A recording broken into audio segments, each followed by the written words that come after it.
With the launch of 3 Kingdoms, 8 Princes, we have 8 brand new warlords, or as they're now called, princes, to play through in a new grand campaign for the 3 Kingdoms map. Now this will have a different time period with a lot of different factors, game mechanics, and overall changes that have been factored into the game. So with the launch of this, I'm going to go through the first 4 princes here, starting with Sima Jiong and ending with Sima Ying. Then another video, we will go through the last 4 here, ending with Sima Liang, and then of course starting with Sima Yue. Now in this video here, we'll be going through each one, going through their individual mechanics, what kind of makes them different from the other princes, as well as any kind of unique currencies they might have. Some characters don't have a currency, some do. For instance, Sima Jiong does not have a currency, while as Sima Ai does. So we'll work through those currencies, what makes the most sense for progression for those characters, and which directions, and which can kind of really unfold for you. This will be the kind of same format that we've done for our previous 3 Kingdoms tutorial videos, where we've covered each one of the warlords. So buckle in, we got 4 warlords to go through, so this should be quite a good video here. And our first character will be Sima Jiong. I do apologize if I butcher any pronunciations. As always, I do my best to really kind of knock them out of the park as best I can. So Sima Jiong's specialization is on military. Really, we're going to see a character that focuses very heavily on the might alignment, as well as having a lot of smaller armies versus having one larger army that kind of marauds through the countryside. If we take a look at his specialization, we see playstyle focus is defense and infrastructure. Garrison armies increase reserve and faction support.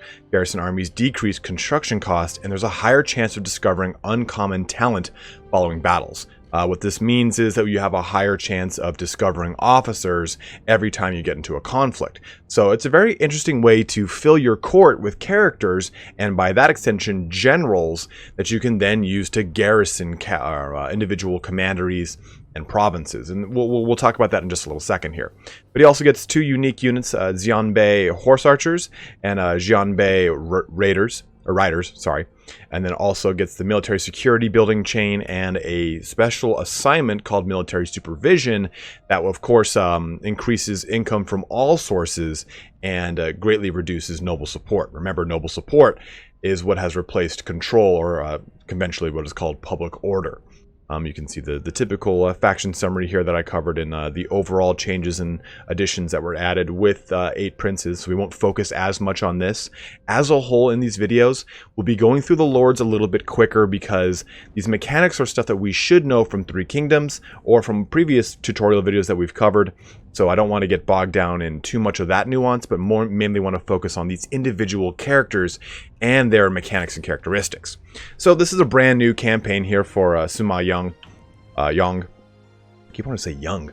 But we'll take a look at how his military security works here. So real quick, we're just going to do this. We'll delegate this. Again, I always advise you to fight your battles. That's a life lesson, as always, but fighting those battles is a really good way to not lose 116 units to a paltry force. So we'll recruit. And then what you're going to get with every single character is a very first initial mission. And that mission, you can see, destroy the traitors. It's always going to be the same thing, just like it was for 3 Kingdoms Vanilla.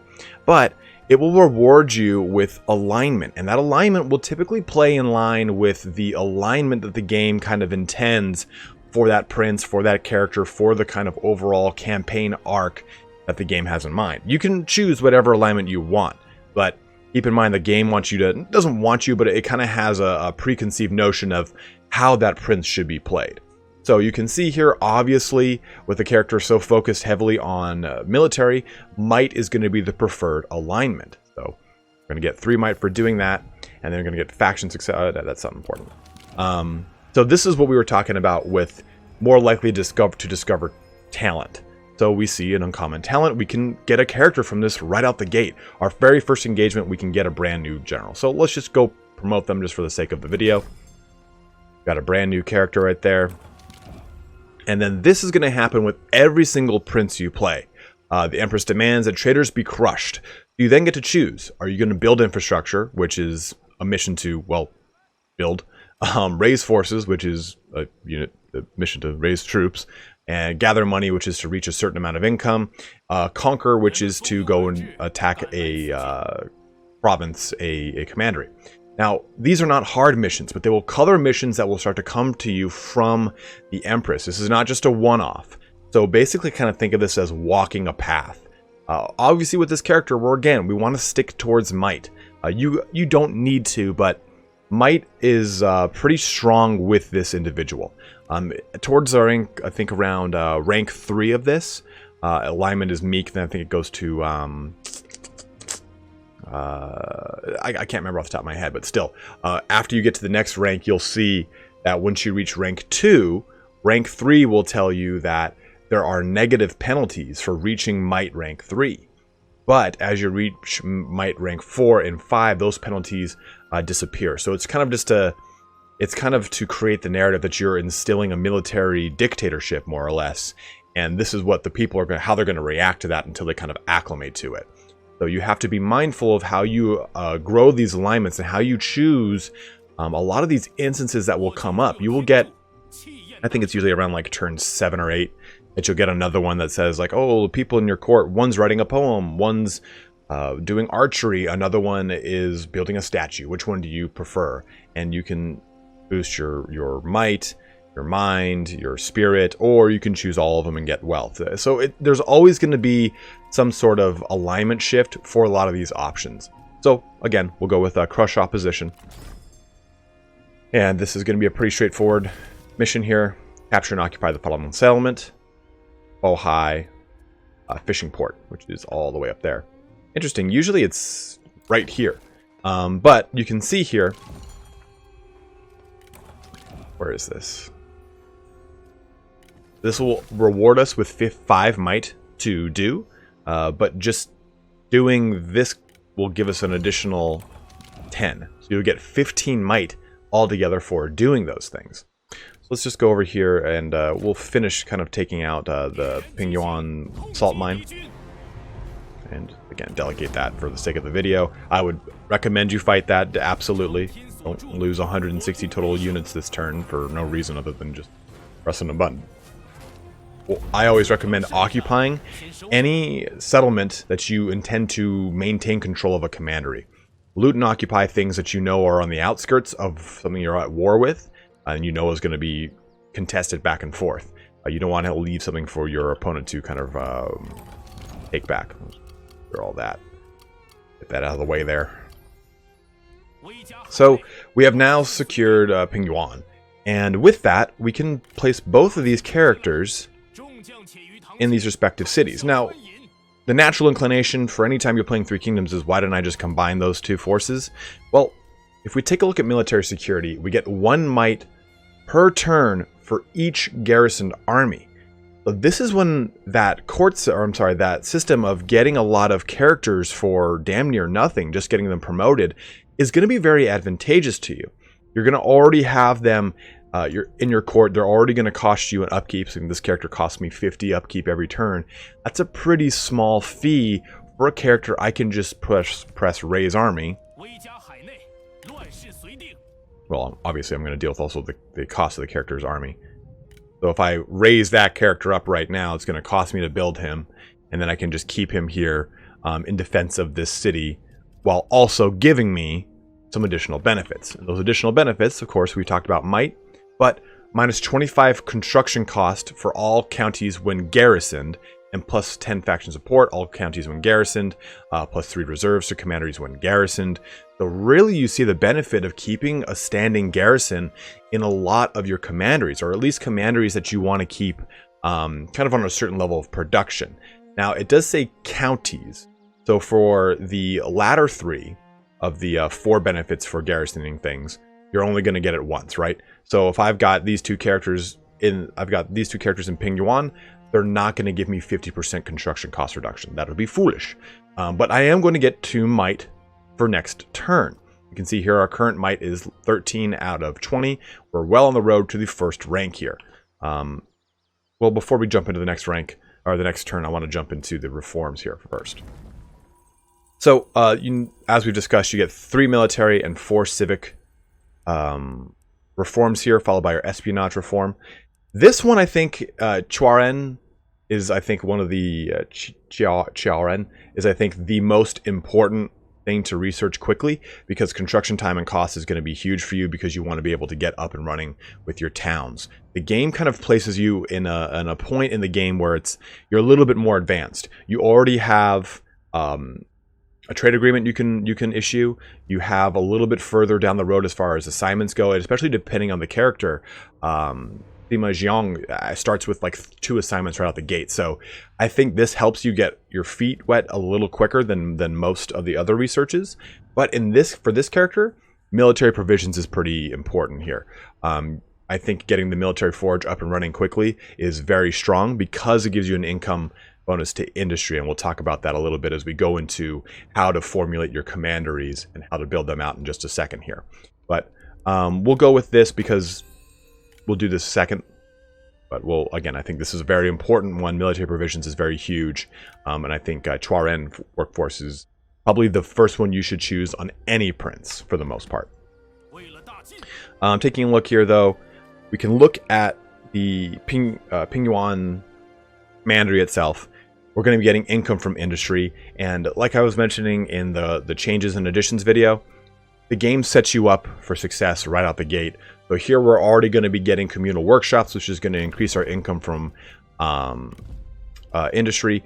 Then we can work down the labor line here for a percentage increase to industry. What I think the kind of preferred route to take with this is either working through the private workshops over here into the master lacquerware artisans. You can do the labor force here and jump into the Bureau of State Mining Expeditions. The nice thing about this is you don't suffer any noble support penalty, but it is kind of a pain because you have to secure both iron and salt. The nice thing is that you do start with salt right out the gate. What I would recommend after you kind of get this city upgraded is going through the military forges line. The reason for this is because it gets 20% income from industry, and you get a lot of benefits depending on what type of army you want to focus on. Melee infantry, ranged units, or spear infantry. So there's really a lot of benefits to the military forges, in my opinion. I think as a whole, this character benefits very, very much so from the military buildings. And we'll explain that in just a little second as we discuss the cataphracts and the armies in a little bit. But I would really kind of lean heavily on the military forges and infrastructure buildings. Not so much the conscription. You absolutely can if you want. I'm just not a huge fan of him by comparison. But I think that building of forges, infrastructure, and either our labor or private workshops, depending on how you want to build, is a really good way to go for this very first commandery. Because as you expand north into Bohai, you're going to get a lot of your food production squared away with your fishing port, and increasing both peasantry income as well as food production through the Bohai town itself. And in this early game, you want to be aggressive north. You want to be able to knock out Bohai as quick as possible, because this is just a level 2 town. It's going to be very, very easy to take. So before we even jump over to our next turn, I would recommend doing some recruitment. We have quite a few funds here, so we'll just kind of drop in. I think dropping in some militia is a good first start, because I don't think you should jump into the units like the cataphracts, right? While cataphracts are really strong and really good, we're going to wait a bit. You do start with 2 units of cataphracts right out the gate, so it's a very strong start here for Sima Yong. But I think that just pumping the brakes on those guys is recommended. Now, we do also get access to some archers and some nice saber militia. I would again say just pump this up with a little bit more archers or a little bit more light sword infantry. G infantry, I think, or G militia are not going to be as useful in this very, very, very early portion of the game. But again, pump this army up a little bit more, because both of these places are not going to be very heavily defended, and knocking them out is going to be quite easy. So I did talk a little bit about cataphracts. Of course, here you can see 3,600 to recruit these guys, 2,200 upkeep. Well, the natural progression for this character, if we take a look at diplomacy, click on Sima Yang, sort this by who likes us. Sima Hun is not our friend. So pushing north is a natural progression for this character. And as we push north, we know we've got access to horse pastures up here. And by getting access to those horse pastures, we're going to reduce the overall cost and upkeep of our cavalry units. So really, what you want to do with Sima Jiong is basically take over what Gongsun Zan had in Three Kingdoms Vanilla. I would say make this northern portion your biggest push. You can ally very quickly with Sima Jiong, and you're going to deal with opposition from the Jin Empire. That is just going to happen. Certain characters have an inclination towards them, like Sima Wei, for example, starts like right here by the capital, and he's already firm friends with everyone. So my recommendation to you is push north, shore up Sima Yue and Sima Lun with treaties. Like, I think Sima Yun is a real strong treaty to begin with. So we take a look here. We already have a non-aggression pact with them. Quick deal. Remember, we already start with the trade partner option. That would do this one. Because it's a 339. Sign that deal. Boom. We have a nice increase to our income right out the gate. Do quick deal, non-aggression pact. He might have to wait a little bit, but this character Sima Jiong should approach you with one if he doesn't by turn 2 or 3.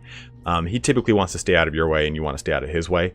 As Sima Jiong, I think it's kind of the opposite. Sima Jiong kind of gets a little hot and horny up here, so we'll talk about that when we get to Jiong. But still, I think the focus primarily here with Sima Yong is getting north, taking out Bohai, and then expanding into what Gongsun Zan's territory was in Vanilla. Getting that under control is probably the key to really an early game strong start for Sima Yong. The last thing I want to talk about with this character is his court. Obviously, he has an advisor position. All princes do. You can give it to Li Han. He will increase quite a few things here, right? So if we take a look, he will give you spirit alignment per turn, satisfaction, a huge reduction to character salary, which is going to be good because you're going to have a lot of characters garrisoned in different locations and commanderies. Some nice increase to faction support, morale, and then undercover network cost when performing spy actions. Now, the alternative to this is Zhongfang, which is, again, very strong. You get another army, you get a massive reduction to redeployment cost, increase the satisfaction. You do suffer some noble support, which isn't too bad, but you do get a reduction to recruitment costs or cav units, a nice increase to speed, plus 6 morale when attacking, 10% income from peasantry, which you're going to have with Bohai. So choose which one makes the most sense for you and the alignment you want to pursue. Do you want to go heavy onto might? Choose this guy. Do you want to go heavy into spirit? Go with Li Han. Do you want to do a lot of characters, not worry so much about their salary? Again, Li Han is going to be your way to go. But as a whole, I think that the Sima Yong campaign is very straightforward. It's very easy. It's intended to be the introduction to the game.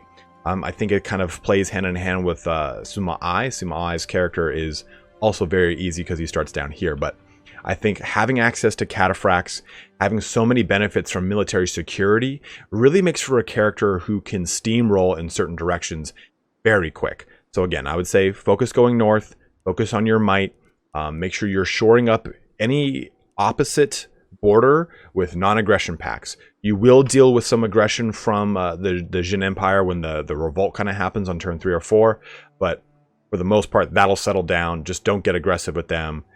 They might even offer a non-aggression pact. Taking that wouldn't be a terrible thing, even if it does cost you some ancillaries. So be mindful of that as well. But that kind of shores up Sima Yong. Let's move on over to our next prince. Actually, before we shift over, there's 2 things I forgot to cover real quick. For the assignments, the special assignment is military supervision. To get this, though, you have to recall Zhongfang, or Zhongfang, and I don't think that's as worth it. Yeah, he doesn't have it. It does decrease your might by 1 per turn, and increases your wealth by 1 per turn. You just get 25% income from all sources. You can just get that by so many other means that I would never really ever touch that assignment. You're better off using all your other assignments. And lastly, let's take a look at the special characters' special abilities here. We got Roar of the Beast, which is great. We get Opportunism, which is an amazing ability that is typically relegated only to commanders. It's a new skill here with 8 princes. We also get Binding Fury, which gives us a melee attack, and then Tenacity of Steel. But just go into Opportunism, we get Fire Arrows, that post-battle income loot, post-battle loot income, and then 5% melee AP and range damage. So quite strong. Let's jump on over to our next prince. Moving on to our next prince, Sima Jiong. We have a character that is a little bit different than Sima Yong. Sima Yong is, of course, very military focused, but I don't think that Sima Jiong is not. We'll go through his characteristics here. He focuses heavily on centralized government control, increases noble support, and decreases corruption, which is cool, right? So his just innate special quote-unquote currency reduces two of the big things that people fought with so much in Three Kingdoms Vanilla. Public order and corruption. So it's kind of nice that you've got that. Faction leader and military successes generate control. Control is lost by assigning ministers through military blunders. Removing opposition in court will generate control. We'll talk about how that kind of works and how he uses his own faction mechanic to benefit from not having as many people in court. But he does get captain retinues, which are quite strong, especially in a situation like this where you don't want to have very many court characters. Also, he gets Chi guardsmen and Chi crossbowmen. Also gets access to the judiciary building line, as well as a special micromanage commandery assignment here. Let's go over this. We're on the very first turn as well. One thing I do want to talk about is that micromanage commandery is only, and this is the same thing on Sima Yong. His special commandery, his special assignment is only accessed by his Vanguard unit. So you have to recall the character to even get access to it, which is really kind of tedious. And I think that you want this character constantly on the field doing combat. So I honestly don't think that micromanage commandery is very worth it. So take that with a grain of salt. Test it, see how you like it. I personally don't.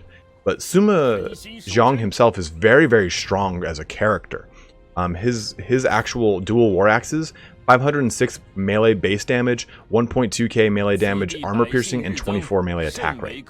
Compare that to Wang Bao, who is your champion character. Of course, this isn't like a legendary item, but you'll get a legendary item by playing through this character, and you'll get a nice one to equip him with.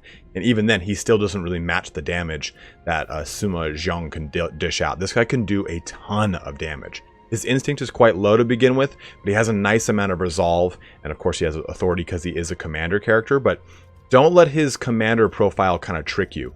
He does have a lot of characteristics that make him very strong in duels, so don't be scared to throw him into a fight. As always, every single one of these princes will have a new unique skill. His is Opportunism, which grants Resolve, Cunning, Fire Arrows, which is great, post-battle loot income, and AP damage for both your ranged and melee units. His special skills are Roar of the Beast, also Stone Bulwark, which is a huge, huge boon in the early portion of the game, and then Earthen Rampart, which helps out with charge resistance. So you get a really nice kit with Sima Jiong. In addition, he starts here with Taishan and Bai Hai right next to each other, and you're one little conflict away from capturing and having 2 full commanderies, which is very strong because you also start off with 2 full assignments you can dish out. So this character has a very strong start, and he's playing off of the strengths that Kongrong had, where Kongrong was primarily securing this peninsula. You're going to do the same exact thing as Sima Jiong. So turn 1, go ahead, do this kind of early aggression. And again, we did get a mission that will dictate your initial kind of... oh, that guy's head just got lopped the fuck off. Will dictate your initial alignment here. So winning, remember, does grant you control. Go ahead and recruit. So we got 3 might for that. This is going to pose us with the next question of what do you want to do? You will find that you will have a lot of spirit, mind, and might coming your way as Sima Jiong.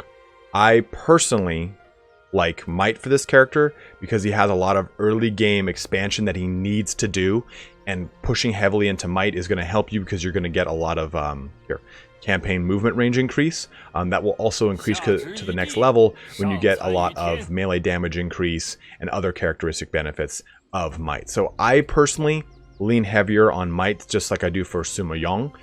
But I think mind is also a very, very strong start for him, because the higher your mind, the more your research rate.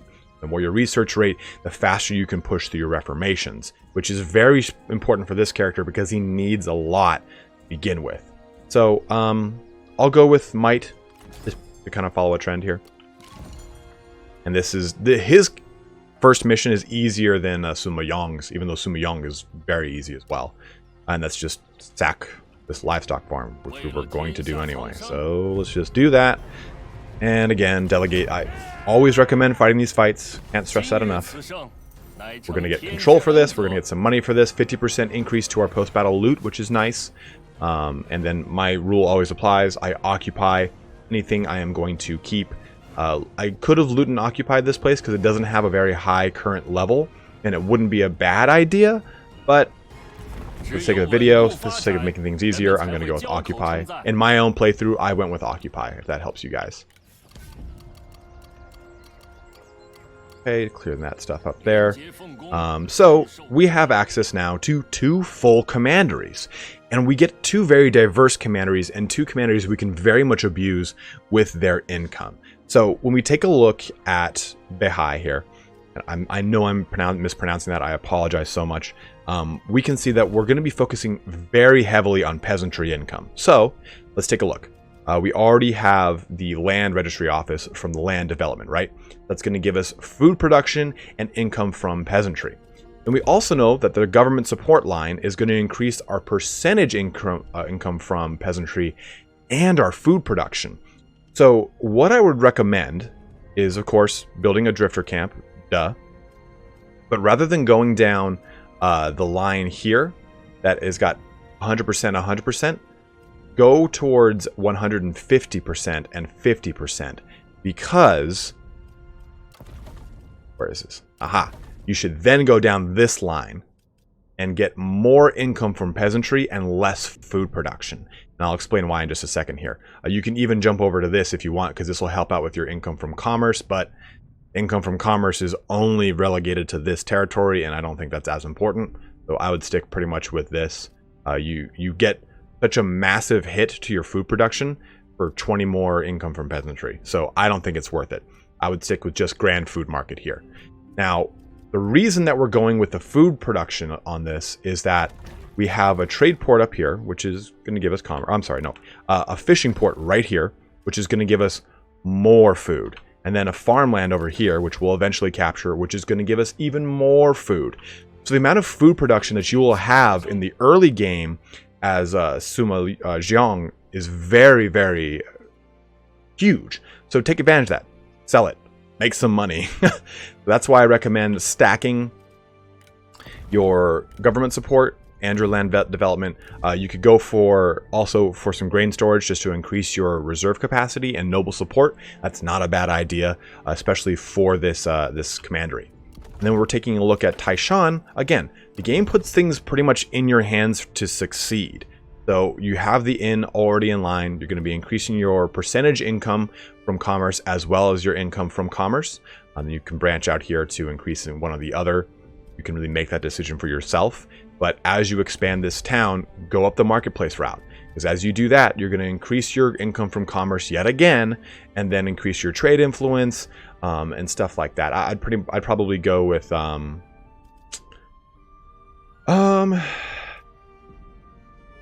depending if you want to go heavy into spies, go for the drum and pal tower. Otherwise, I would stick with the Bureau of Trading Associations. And then again, you're going to be getting this whole line here as well, so you have access to plenty of commerce income coming your way from both the inn, the marketplace, and that trading port. So take advantage of that and really, really ramp up those buildings, because as you do it, you will find that you're going to be having such a disgusting amount of income, much in the same way that Kong Rong can really get a huge amount of income per turn. Sima Jiong can really take advantage of that as well. And this really kind of lends itself to my discussion on reforms for this character. While we are going down might, I don't find his military research as crucial. In fact, I find all 4 of these very, very, very tantamount. So we'll always do this one first, because I'll explain my kind of tactic on this in just a second.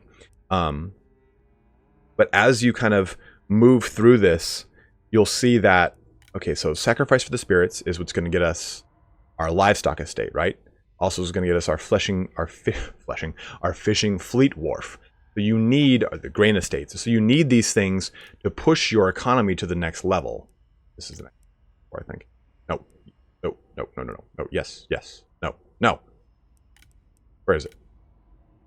One of these. Ah, food market. There it is. Because you want that food market. So this technology, market regulations, this technology, they're all going to be very important for building the tier 4 of all of your economic buildings that are going to be so crucial to your income. The higher your income, the more armies you can field, the faster you can expand. And really, that's going to be the name of the game for Sima Jiong, is expanding quickly. You want to take over this eastern peninsula as fast as you can. You can then shore up your northern border by putting a non-aggression pact on Sima Yong. That's not a bad idea. He does get very big up here, so you do have to kind of worry. Much in the same way you did with Kongrong and Liu Bei in vanilla, with Shao getting very large up here. So you can do that. Sima Yao is a natural ally of yours, but Sima Rui is not opposed to you, but also he gets in the way of some things. So your first target should be Suao Yingmin. Obvious first target. Secure this entire peninsula, and then shore up your butt. So if we take a look here, we can see that Sima Yao, firm friends already kind of likes us. Yao, see, oh, attitude 0. Never mind. Who's the character that? Sima Wei. Ooh, there's usually as the next turn happens, these will kind of shake out a little bit different. But you can get some very early game trade agreements going on here. With that's how I got mine. That's how I increased it. You can do it with Wei Guan if you want, all the way over here. But I think Sima Yao is a better person to start your trading with. Sign that deal, get that started. You can even do a non-aggression pact with him pretty easily now too. Sometimes it takes a turn or two for his opinion of you to go up, especially as you deal with Suao Yingmin. That will go up very quickly. So on the other hand, though, Sima Rui has the rest of the Longyi commandery, and honestly, you just want to cement all that. You want the whole control right here of this entire area, from the peninsula out over to Sima Rui's lands. So after you take out this peninsula, just expand south, capture Sima Rui. It will be a bit of a headache because he has a level 4 city, and you're also going to be fighting a level 5 city before that. But just take those out, cement it for your own, and you'll be in the best shape possible. Outside of that, everything's pretty cut and dry and very forthcoming. Your control is, again, your special mechanic here. You know you get accommodating on the first one, and you can see there's a very thin bar right there. If I were to complete some missions, it would say stuff like you gain control per turn, and this bar will be shaded to a certain point to represent what that will be at the end of that interval. Like, oh, you're going to get 100 control across 4 turns, and it'll show you where the bar will be at that point. So as your control goes up, though, you can see, oh, control balance. Now we get might and spirit. Now it goes up to this point.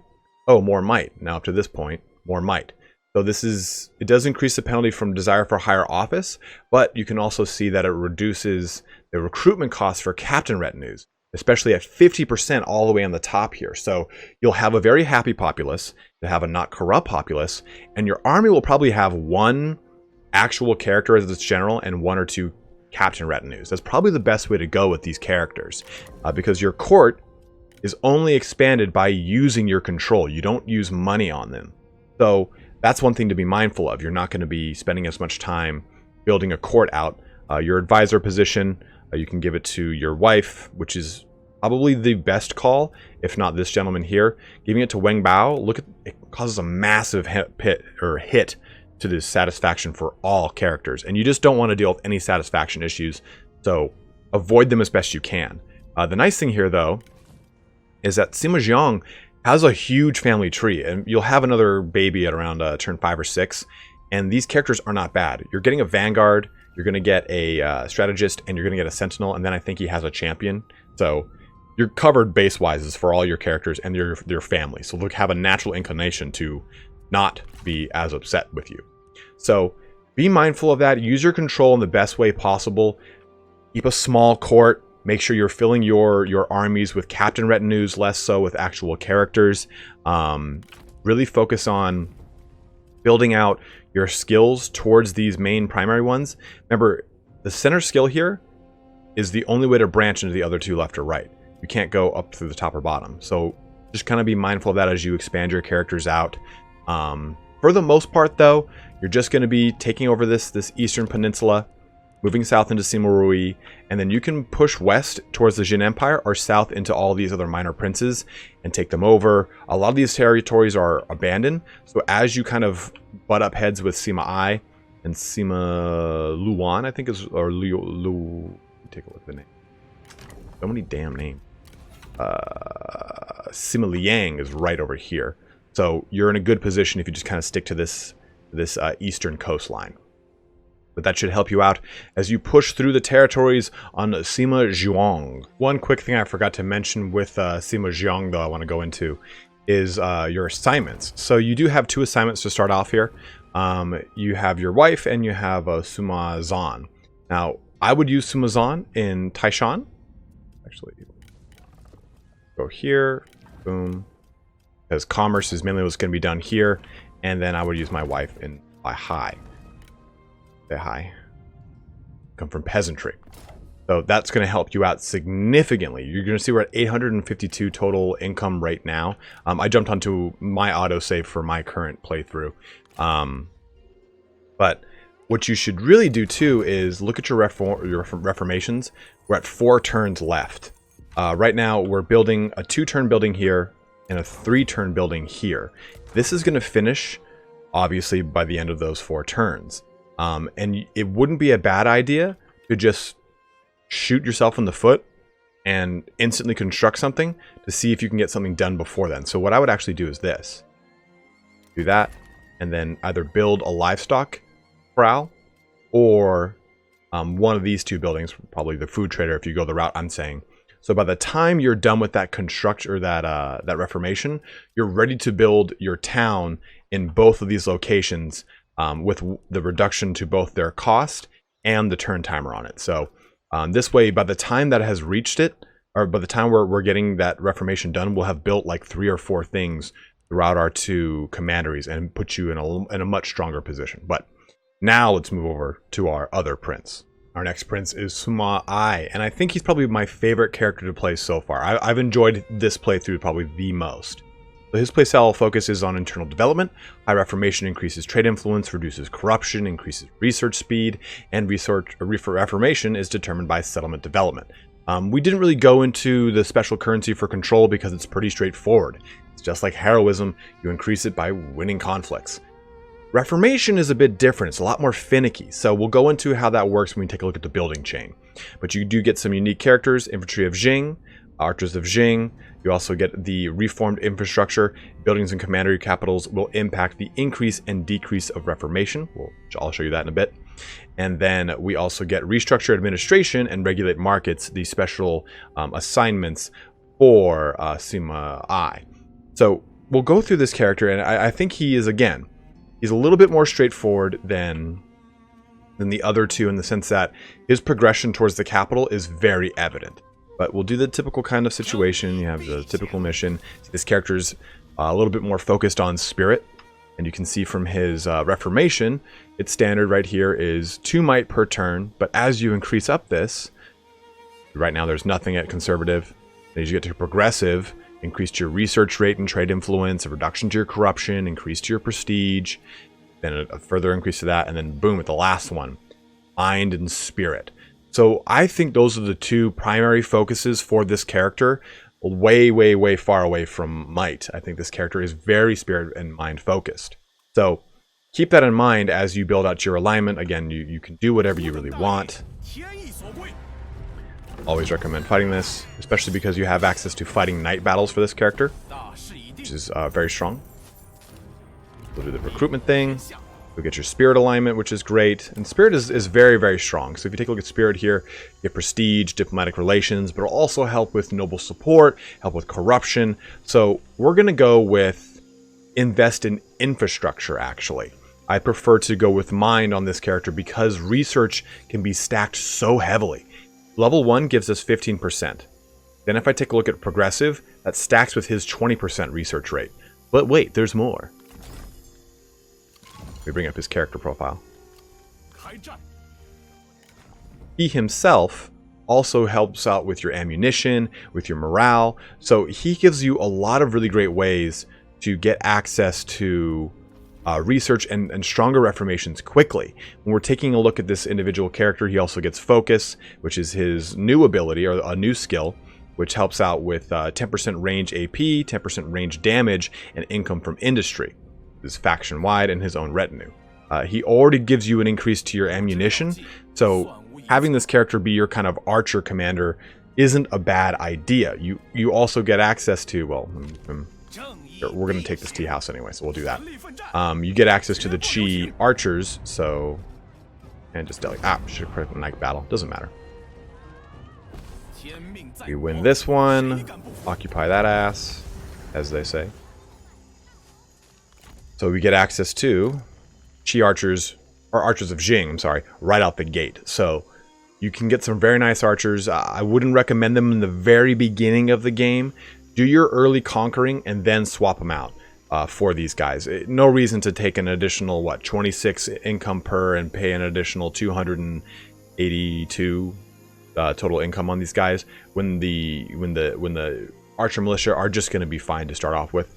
Swap them towards the end of your playthrough, or I'm sorry, after you kind of get your initial commandery set up before you really kind of dabble into the archers of Jing. They have a much better range base damage though, if you take a look. So 40 versus the 25 of your archer militia. So you're really going to be stepping up there in range damage and a little bit better firing rate as well. Oh, that's AP damage. Firing rate. That's firing rate? That's firing. Yeah, range attack rate. Haha. A little bit better on that too. So, again, archers are a pretty big focus for him. But you get a pretty cut and dry location. I mean, you're in the old Sun Jian's Changsha. You have a very strong initial commandery. You've got your trade port. You've got your craftsmen. Again, the game sets you up immediately for a commerce-heavy environment here. You automatically get your mail post. I would recommend then going down. Ooh, where are you? Mail post. Other schools or marketplaces. So what we have to look at now, well, let's talk about assignments first because it's going to expand back into this. You've got your assignments. You've got your special ones, right? It looks like a Bujun. He's got Reformation, or Restructure Administration, which is going to increase your Reformation by 2, but it'll get you a 50% Reformation increase from Reformed Infrastructure and a 100% reduction Reformation from Conservative Infrastructure. So what does that mean? Well, you've got two different types of buildings. Well, there's two different types. There's Reformed and Conservative, right? So when you take a look at all of your buildings when you're playing Sima Ai, and you look over on the left here, you can see, is it a Conservative, like this, or, which reduces your Reformation per turn, or is it a, I think, government support. Oh, no, I know. Marketplace is a Reformed infrastructure. So if it's a Reformed infrastructure, you'll gain Reformation. If it's a Conservative infrastructure, you will lose Reformation. So using this assignment will help you to reduce the penalty from having conservative buildings in your commanderies, while also gaining additional benefit from any of your Reformed infrastructure in your commandery. The other option here is Regulate Markets, which gives you a wealth alignment per turn, but you lose Reformation, but you also get a 100% income from Commerce, Silk, Vice, which is, I believe this was a ability, or Stimulate Markets was the other one. So it's the same thing as Stimulate Markets, only you're getting an additional 25% and you're gaining additional wealth per turn, which can be very strong if you stack it properly. Problem is that you do also lose Reformation, so you have to use this when you're at a very high portion in your Reformation, or you will suffer. So be mindful of that. As far as what is conservative and what is reformed infrastructure, for the most part, all the green buildings are conservative. You can see just by hovering over the last building will give you an idea. So the government support building, all these are conservative. Labor, I believe, over on this side of the branch is conservative. States workshops is also conservatives. Private workshops, I think, is reformed. Yeah, that's reformed as well. You kind of just have to click through this list and see. All the military stuff is reformed. Oh no, it's conservative. My bad. I'm sorry. Judiciary is his special building line, where it's going to give you access to some increase to your Reformation, but also reduction to your noble support and a massive decrease to your corruption. We're used to this from our Three Kingdoms vanilla, but kind of just have to see and balance which one of these makes the most sense. And the way I kind of looked at this is, if you're starting off with a very heavy commerce in your first commandery, then stack heavy into commerce, right? Obviously. So what that means, though, is that you're using buildings that are actually reformed. So if I go down to the master artisans, I'm going to get 125% income from commerce. This is perfect. I'm also going to build Reformation off of that. I'm also going to be using this building line. This is going to increase my income from commerce as well. So I'm not too worried about my Reformation with these two line of buildings. Same thing with my trade port. It's not going to worry. It's not a conservative or a reformed infrastructure. But I would say your first move as Sima Ai is to move south into Ling Ling.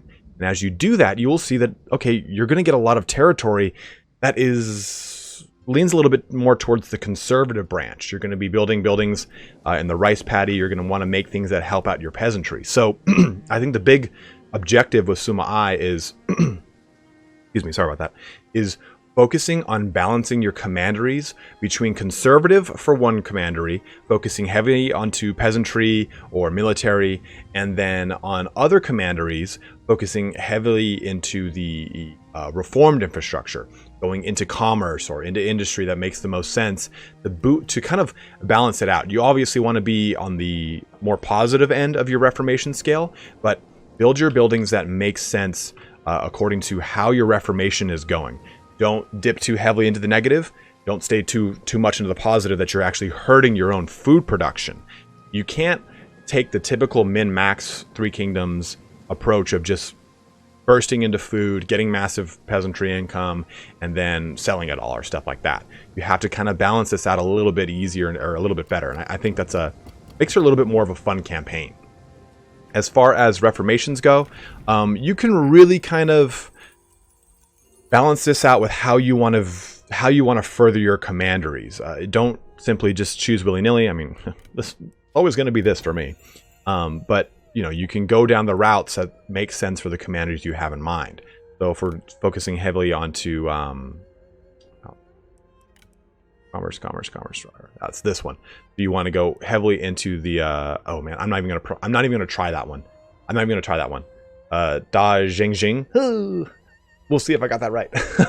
Then you'd want to jump on down here, so you get your level 4 of these two, and you can secure those as fast as possible. You already have the resource for this one, so you're in a really good position. So choose your researches on your civic end that make the most sense for the commanderies you have and what you're trying to build out.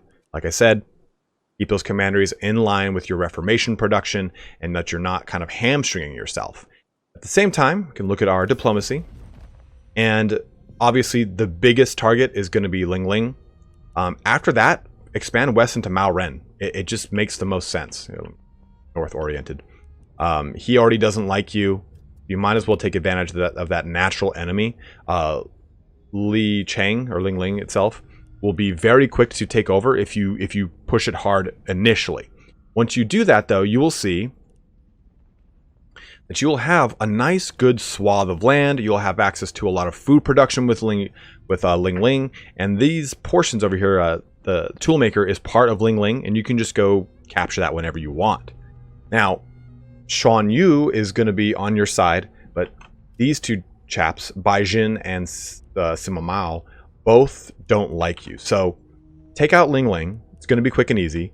Move into Mao Ren as quick as you can because there's only one. He only has one commandery. So taking care of your whole western border is going to be very crucial because Ron Shen and Sima Shai both like you, and they can be really great trade partners. So we take a look here. You can go with 298, 205, Song Wei is over there, 302. You have a lot of really good trade partners right off the gate. Ruan Shen is probably your best one at 305, and I'll just do that and sign that deal. So you have a very strong starting location. You have probably one of the best commanderies to start out with because you have so much commerce income coming in. So really kind of capitalize on that. Move southwest as quick as you can. Take out Mao Ren quickly. Your advisor position can be whoever you really want it to be. I would focus on a character that's going to focus on mind. So I would do my wife probably. Because she's not deployed as well. Huang Fushang is a very strong character though. Take a look at this. Satisfaction. 20% recruitment cost for melee and spear infantry, and 10% armor for all spear infantry, and 10% trade influence. So he's very, very strong as well.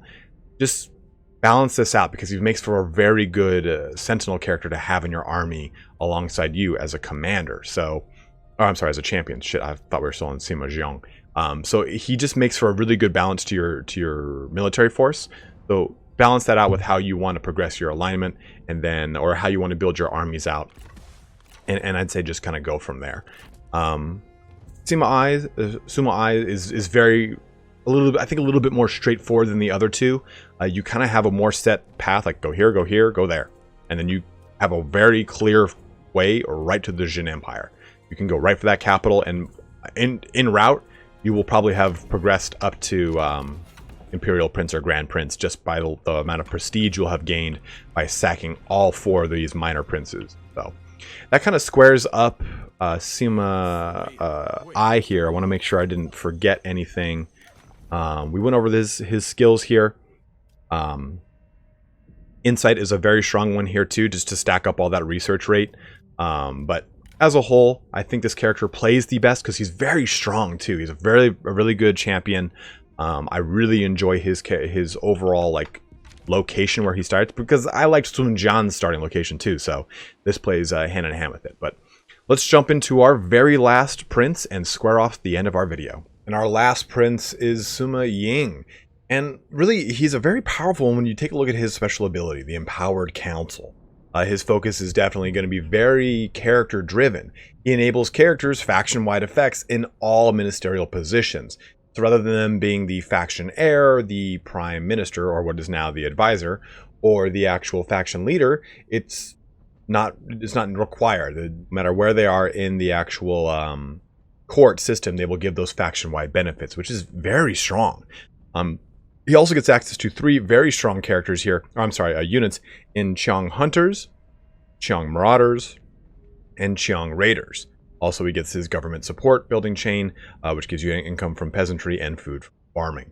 Now, you might recognize these 3 units here, the same ones that Ma Teng has access to in 3 Kingdoms Vanilla.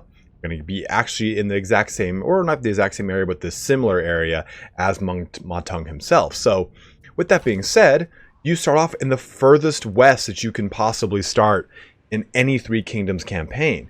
And that's going to be pretty advantageous here because, you know, Sima Ai is around over here, so you can really see that a lot of this is really just untapped territory. The Jin Empire is down over in this region over here, so you can't go too far south and east without bumping into them. But you really have the whole map at your disposal here with so much horse pastures up here. Really, there's a lot of ways that you can go with a Sima Ying. Let's take a look over here at this character.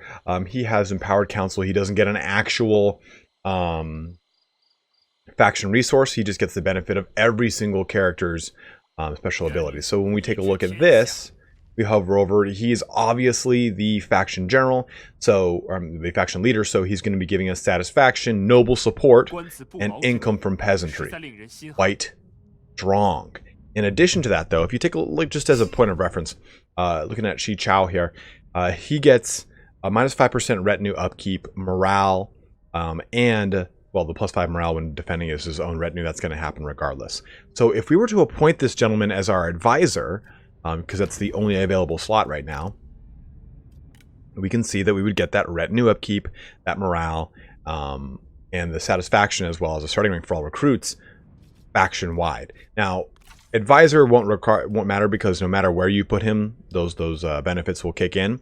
But if I were to put him as the administrator or the grand commandant, then those same benefits would apply to the entire faction. It is a very, very strong faction mechanic. I really like it, because that was actually the way that the game was in one of the earlier builds of the game, is that if you put them into these positions, they gave those benefits, or especially if they were administrators. So it's kind of cool to see that kind of come back. Also, Sima Ying gets access, or Sima Ying gets access to two really strong strategist characters in Lu Ji and Lu Ji. So you can access them and put them as advisors. One, I think, is a little bit better than the other. I think this character actually is a stronger advisor than, say, Lu Ji here. He even says, I think, in the... well, we can't see the actual faction summary on the actual start screen, but it says that one of them is this guy's trusted advisor already. So it just kind of makes a lot of sense here that we would see that character in the advisor role. But let's take a look over here at the starting mission here. We get mind and spirit are the way that the game kind of wants you to play out with Sima Ying here. We'll expand out, we'll do the delegate, we'll do that. He also starts with night battles, which is very strong. We'll take a look at the skills in just a second here. With that. And what I'm actually going to do is invest in infrastructure. I just think, again, it makes a lot of sense here. I can do spirit. Spirit would be easy, but I want to go with the infrastructure portion here. That's just going to tell us to build, construct, or upgrade a building. Now, one thing to keep in mind here with Empowered Council is that you're going to -1 to all alignments per turn. So when we jump back to this court screen and we look at the advisor, you can see that rather than this saying +1 of their preferred alignment per turn, it's +2. So you're combating that immediate -1 that you're going to get every turn for having anyone in any kind of appointment here. You can see +2. Doesn't matter who I put here. +2. +2. So it doesn't really matter who you have in this position, but you will get a +2 rather than the +1, so that this doesn't really wipe it out. So it makes climbing up the alignments bar a little bit more difficult. So you have to really focus on one at a time versus just kind of dipping here and there, because if you dip into individual alignments, by the time you come back to really focus on one, it will unfortunately have been overridden by your Empowered Council rule here. Go ahead and take this as well. Enable that night mode. Delegate that task. We'll go ahead and capture this commandery here. So, taking a look at Sima Ying, Sima Ying here. Where is it? There we go. We can see that he gets access to quite a few skills. He gets insight as well, give him that nice research rate, which is very nice here. That is a new skill that he will gain access to. But he gets Wisdom of the River, which helps out with melee evasion and armor. He's getting Tempered Deflection, which is going to help out with rain block chance. Always a very strong early game skill. And then Earthen Rampart, which helps out with your charge resistance. So, again, he's also quite a good combatant when it comes to unarmored characters. He can do very well against commanders and other strategists. When you take a look at his weapon here, you can see that he does a lot of base damage, not a lot of AP. So heavily armored characters, such as, say, your Vanguard or your Champion or your Sentinel, Sima Ying's not going to do as much damage to them. But when you take a look at your your Commander or your Strategist characters, he actually performs quite well against them in combat. So don't be afraid to send them against them in sticky situations here. But as you take a look, we start off with a lot. We get Chengdu. Everything except for this Armor Craftsman, which you can just simply go and capture at any time. It does cost you 4,000 copper yen to go and do that, so be mindful of that. Don't just do that immediately. Make sure you're shored up financially before you kind of take that plunge. But we also get it's Basi almost immediately. We're going to push over here into Madi to capture this territory, and then we will have 2 whole commanderies at our disposal, just like we get with Sima Jiong. So you have a very easy start to this campaign. And I think it's because you're so isolated far off in the west here. Taking a look at our diplomacy, we can see that the Jin Empire, not too good of a friends with us. As you'll have noticed, the four princes we're covering in this video, they tend to kind of be at ends with the Jin Empire. As we talk about the latter four princes and are arguably the harder princes, you will see that they tend to be in line with the Jin Empire, making for a little bit more of a challenging gameplay because you kind of have to work alongside them versus just destroying their lands and taking what you want. But our natural enemy here is with a Sima Di, and then you can also move down southeast to Chui Chong. And then I'm not 100% sure if there is innate benefit of getting any kind of relationship going with Sima Ai, but he is over in this region, and you can push southeast and connect with him. And I don't really know. I mean, usually you can tell if the character, you're going to like that character right out the gate. You take a look at relations, and I don't see Sima Ai anywhere on the scroll. I mean, I see Sima Liang, and he's just directly east of us. And we see Sima Wei, and we already know that he's not a huge fan of Sima Wei. But you can see by the diplomacy screen, both screens I did not just switch to, Sima Wei is very close to us. So expect some very early game opposition from him if you kind of just let him go about his own devices. He does have a little bit larger of a commandery. And as you butt up against him, when you take out Chui Chong and Sima Dai, you will eventually have to face him or deal with him diplomatically. So be mindful of that northeastern expansion and that eastern expansion. You're going to butt up against him. Your other bro over here is around in this region, so you can try to link up with him or move southeast to link up with Sima Ai. You've got those options to you. As far as like immediate trade partners, Huang Jin I think is probably the best one. You can take a look here, 309 versus 312. Both of these characters I think are good first people to have in mind, because you can use this portion to expand over here to the horse pastures, which are going to help you out with all of your Qiang cavalry units. So you can move through this portion over here or go through Zhuyan, whichever you prefer. I just shored up my southern border. I didn't want to deal with anything here, so I just negotiated, signed that deal. And you get your immediate trade partnership right out the gate. Now, the nice thing is, you have two. So you can start another trade agreement here with Zhuyan. I believe this is what I did with my playthrough, just to have it, because I think by the time I realized I had a second trade agreement, I had already taken out Sima Di, so I had just immediate northwestern access. So choose the route you want to take, it, whether it be militarily through Wudu or southward through Xiangyang. I again would not recommend that. I would just go east through Ba or northeast through Baxi and then up in this direction here. So as a whole, I actually kind of pegged this campaign a lot quicker than the other three. I think it's a very, very transparent one. I don't think there's a lot of crazy loops or hoops to jump through. Even the reformations, you can really focus solely however you want to. If we take a look at your commandery, with Chengdu, we get access to a salt mine, which is going to be industry based. We get a farmland, which is going to be which is just going to be food income. And then our armor craftsman doesn't really give us any benefit. So you can decide to go through land registry and then start selling food if you so wish, because we'll also be getting livestock farms here with Baxi. So you can have food and income from peasantry coming from this commandery, and you can sell any of your surplus food that you're getting from this farmland in this commandery through your land registry office. So that's how I would probably go about that, using this portion to sell the food and using this to mass produce food. Well, of course, your farmland's going to be producing food for you as well, right? So in addition to that, again, the game sets you up for some really strong farming or some really strong industry income here with these two kind of working hand in hand. This land registry office, of course, we just talked about a little bit here, but as a whole, I think that this is a very straightforward campaign in ways that the other ones are not. Like, I mean, there's no real hoops to jump through. You know exactly kind of what you're getting into here. I don't think it's very hard to determine where to go or what to specialize in, because it's very much like just set up for you. So just choose the direction you want to most go towards. Use stuff like stimulate markets to help you with, I'm sorry, industry, not commerce.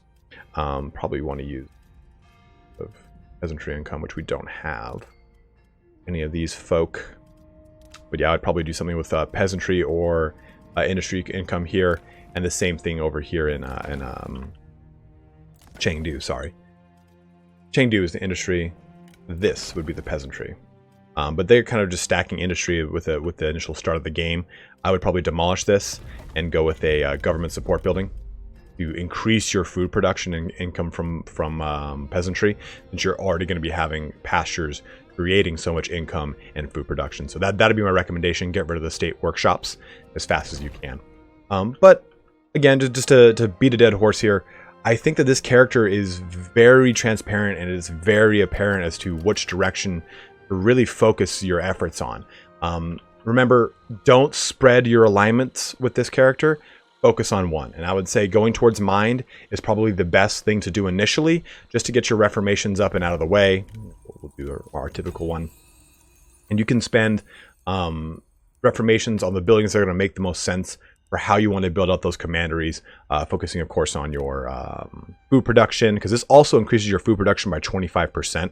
Important to note that, because you're going to be selling food as well as producing food. So this is going to give you your livestock estate as well as your irrigated paddy fields. Grain estates, that's what we're going to do. That's rice.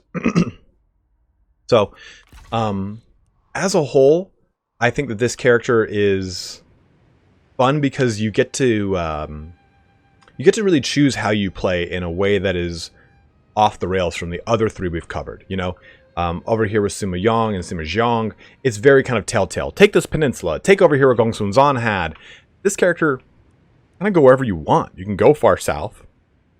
You can go east and link up with Sima Ai. When Sima Ai's natural progression is northeast. You can go northward and take over this whole plateau flat area and just secure tons of horse pastures and minor princehoods before pushing down into the Jin Empire. You can really go hog wild with Sima Ying, and I think that's what makes this character a little bit more fun, a little bit, Sima Ying, sorry, a little bit more fun and interesting, because you do have that very strong potential to go wherever you want. But that kind of sums up everything here. Let me make sure we covered the special skills here and everything. We special our special characters. We went over the commanderies. We went over the reforms, diplomacy. The court system itself, there's nothing special or new or crazy here, just making sure you're placing in the characters you want to get the benefits of their faction, or I guess their top tier abilities, like if they're faction heir advisor or faction leader, those abilities. Make sure you're placing those people in court that you want to benefit from that the most. His family tree, though, also is quite strong. He does benefit from being single, so he can marry into a stronger family tree, into another faction and kind of cement that relationship. So really be mindful of that. You can marry a minor princess, I guess you could say. I mean, I think they're just called a minor prince, even if it's a female ruler of a faction leader of a minor princehood. You can still marry off to that and then just not have to worry about a bunch of territory. So really keep those things in mind, because he is single. He does have a very strong family tree to begin with, and he can grow pretty strong from there. But that squares off Sima Ying here, and that squares off all 4 of our princes in this video here today. So no matter who you choose, hopefully this gave you a really good idea on how to play the first 4 princes. As you can see, you know, it starts with easy and it scales all the way up to very hard with Sima Liang. Sima Liang's faction mechanic is that he cannot expand beyond a certain point. It's all based off of his, what's it called here? Oh, I can't remember the name of it off the top of my head. Jurisdiction, that's the name of it. So as you play these characters, you'll really kind of see how each one really plays a different role in the game. Like, okay, you're not going to have one big centralized army, you want to have a bunch of little armies. In this case, you want to be able to expand rapidly and use that control to your benefit. Or you want to be able to use Reformation, barring you from using certain buildings and having to focus on other buildings and balancing out those across all your commanderies. Or having a very focused court that is not so wide-spanning as to give you alignment benefits and also faction-wide benefits as you expand out your empire. I hope this video helped you here today as you kind of get your feet wet with 8 princes. We will be doing princesses. We will be doing the other 4 here, and you can also check out my video on alignments if you get confused on how to work with those or which ones to really focus on. That'll hopefully give you or shed some light on the mystique behind the top end levels, so you know what you're getting into as you progress down those alignment paths. But as always, guys, thank you so much for watching here today. If you have any questions, by all means, ask below. I'm more than happy to help out as best as I can. But have a good one and take care.